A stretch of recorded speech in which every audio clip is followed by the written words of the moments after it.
So one thing that undermines the Green Party politically is the perception of the Green Party that they are a party for young, progressive graduate types. Even when Novara Media were talking about a future left-wing coalition across the country, they described the Green Party as appealing to graduates. Now, I don't think that's untrue. I think they do definitely appeal to graduates, but I actually think when you look at Green Party policy, when you look at the kind of things they support, like social progressivism, taxation on the rich, public ownership, and trans rights, all these kind of things, plus their main focus on climate action, they actually appeal to the median millennial voter on all of these issues. It would be very easy for them to be able to have a unity of messaging, to specifically try and appeal broadly to millennial voters and to some Zoomers as well, but mostly millennials. They're the biggest kind of left-wing cohort amongst age generations in this country. Like, most of us think that privatization has failed. Most of us think that the rich should be taxed more. Most of us are anti-racist who believe in equalities, like for women and for LGBT people, all that kind of stuff, as well as really wanting action on climate change. A lot of these issues unite the country. So we could, as the Green Party, focus very specifically to try and win over on these groups on broad things that millennials are hyper-focused on and other sectors of the public also have support for as well. The public do support taxing the rich when they are polled. They do think that we need to do more about climate change and about net zero and insulation, all this kind of good common sense policies that would make life better for everybody and would make bills cheaper, for example. And so if they focused on these, you could spend loads of political capital trying to convince people about your kind of niche conservationist issues or about something that's climate action related but might not win over certain sectors of the public. But it's much easier to focus on the key issues that are part of your party's platform that no other party looks at that have broad support. So one of the biggest things I think the Greens could talk about when it comes to trying to win over a lot of voters, which would really go well with millennials as well, is that the water companies being privatised is clearly a failure. Everybody knows it, everybody sees it, everybody thinks it, every poll says that it is. And this is a big piece of difference between the Greens and the Labour Party in that we are clear in nationalisation. And on top of that, the Green Party are very clear too in that the dumping of sewage into our rivers and seas and beaches is a national disgrace. And people across the country, whether they are in rural seats or urban seats, whether they are across the country in Tory safe seats or in Labour heartlands or in progressive urban areas as well, in all of these areas of the country, people are angry about the state of the water industry in this country. So that's a really uniting message that the Green Party could be able to get behind. But across the kind of broad issues that people support in this country, who the Greens appeal to most is millennials. The millennial vote is very concentrated inside urban seats, where we are 40 seats, second place to the Labour Party. They're all in central cities: Bristol, Leeds, Manchester, London, Liverpool. That is the current base of the Green Party vote, where they have a lot of support. And this is why they get seen to be as the graduate party, but really they are the young persons and millennials party. It's just this particular demographic has more graduates because more of them went to university. So that is a confounder of the actual statistic here. It's about young people, it's about millennials being supported of Green Party policy. So we already have this demographic kind of locked up in how we can support where these people go in terms of how they vote. And we should definitely concentrate on winning these people's votes when it comes to the next election. However, if we want to be a long-term political fighting force in this country, we can't just go after young people in urban seats. That is not where electoral victories will come from, other than minor victories around 40 seats or so, which isn't enough to be an electoral fighting force to be able to at least be part of a coalition government. That isn't enough just to win those seats. We have to expand our remit further down the line. But we have to do it in a way that doesn't alienate those younger voters, those younger millennial voters who currently support us right now and are part of our base. We can reach in those seats we're second at the moment. Who are we chasing after in terms of votes? And the key issue here is we actually need to chase the Labour Party's voters, because so much of what we believe in is far away from the Conservative side of this country that we actually do need to try and win over old Labour voters. The problem, of course, is that the Labour heartlands, the seats that we actually need to be able to win over, those Labour heartlands don't know that our policies are good for them, because we don't speak the language that these people speak. We don't speak to their needs and their desires because they are not part of the kind of progressive activist side of the voting population in this country in those Labour heartlands. So let's take a very specific case study in a Labour heartland that's been abandoned by Labour and could move away from them. So Labour are losing loads of votes in Wales at the moment. They're losing loads of votes in Wales because they've been bad as charge of the Senedd in recent times. And of course, they aren't speaking to the post-industrial cities in this country who have been abandoned by Labour Party policy approaching neoliberalism and their approach to industrial policy over the last 45 years. Port Talbot have had to cut a load of jobs from their steel plant in the last how many years. And this has led so far to the point at which the UK government is having to bail out Tata Steel, the private company that owns the steelworks, to the tune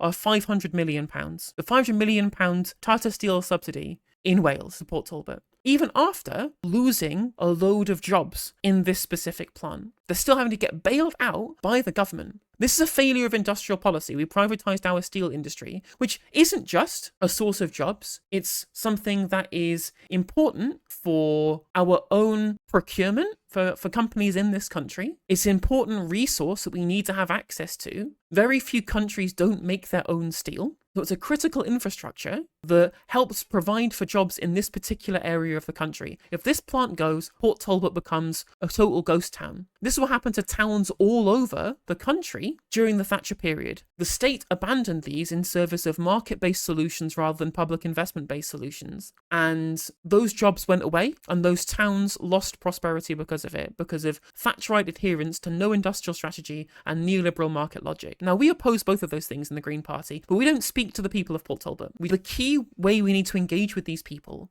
we should nationalise the steel industry. It's purely in line with the left-wing policy that we support. It speaks to the needs of these people by saying we will intervene to save your jobs, rather than just giving state money to Tata Steel in subsidy to keep some jobs going. No, we will proactively invest in your community, which has been abandoned by Labour, abandoned by Thatcherism more broadly. The Conservative Party would never gain support in this area. There's a reason why it's Reform UK winning here and not the Tories, because of Thatcherite deindustrialisation of this area. We as the Green Party need to absolutely try and win over these people through industrial policy. Now you may say, oh well, steel making, it's a bit anti-climate, and that's where you're wrong. That is where you're absolutely wrong in terms of how we approach green policy in this country. There's a couple of reasons. Now Carla Denyer has talked about this herself in terms of how we do green steel. We do green steel nowadays, where we change it from using coking coal for blast furnaces for environmentally friendly, renewable powered blast furnaces to be able to engage in steel making. Of course, there are not as many jobs going in this area, and Tata Steel don't want to do as much investment. We could replace that with state investment, create more jobs. Even if it's not going to make the state a huge amount of money, it's clearly not making Tata Steel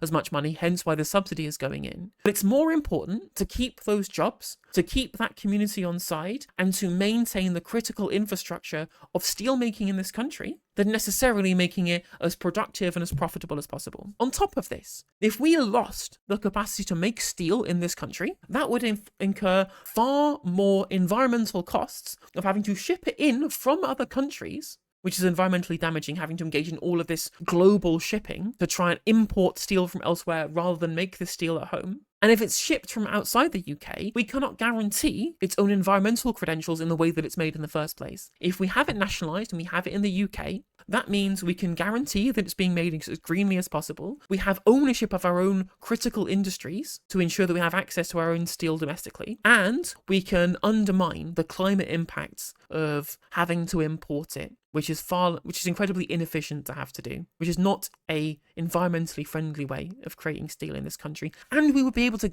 go to these post-industrial communities and say, we have a plan to be able to support you in your jobs during the green transition. We will support your jobs during the green transition. We will support making them greener. We will support keeping them in your communities to keep your communities alive. And in the same time, we will build British things in Britain to ensure that there is no environmental impact of importing it. Steel is literally needed for a ton of things like railways and wind turbines, so it makes it so much more sense to be producing it in the UK. Exactly, it is a critical industry being able to produce steel in the UK. Absolutely. Somebody's pointed this out as well in chat, and I was going to bring this up too. So there is a Grangemouth oil refinery. And as Ewan Gibbs here, somebody who's a really important person to talk about industrial policy in the UK, has described this as a litmus test of Scottish and UK government commitments to a just transition. Obviously, the announcement is that it will close next year, and that's 400 jobs that will go away if we do not have an industrial policy to support these people as these jobs go away. If we do not have a plan in place to retrain these people, to find them jobs in their community specifically as we go through the green transition, this will show us how green transition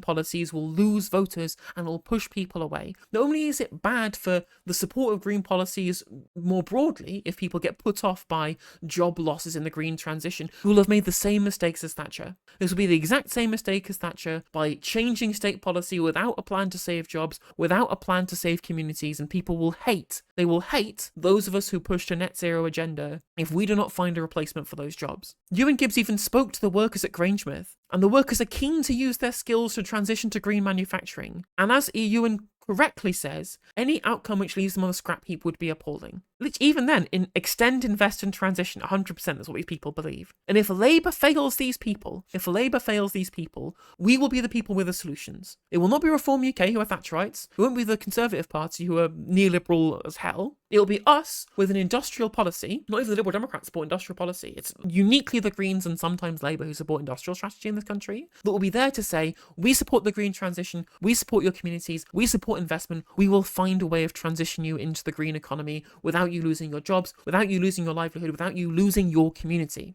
This is the reasons why Reform UK are growing in the north of this country, is because these are post-industrial communities in this country. These are the ones who are burnt by Thatcherism. They're not going to the Tories. They hate Thatcher. They hate the Tories. But if Labour failed them like Blair failed them in the 90s and the 2000s, they will turn to Reform UK because that is the only party that is speaking different language. We can be an alternative different language that we speak to them about how we use the state to reinvigorate these communities, these dead communities, these destroyed communities in the post-Thatcher era that Labour also left behind. And if Labour don't bring them back in under Starmer and Reeves, we have to be there to pick up the pieces, or Nigel Farage will. There is not a unique position of the Greens of only appealing to young people, of only appealing to millennials, of only appealing to graduates. We absolutely can appeal to post-industrial Britain by using the green transition as a point of investment, a point of talking about why public ownership is good, and using it very specifically to extol the virtues of public ownership to the people of this country, whilst also protecting communities. Because you've got to remember, these communities went away because the market said that they would. The state empowered these communities before 1979.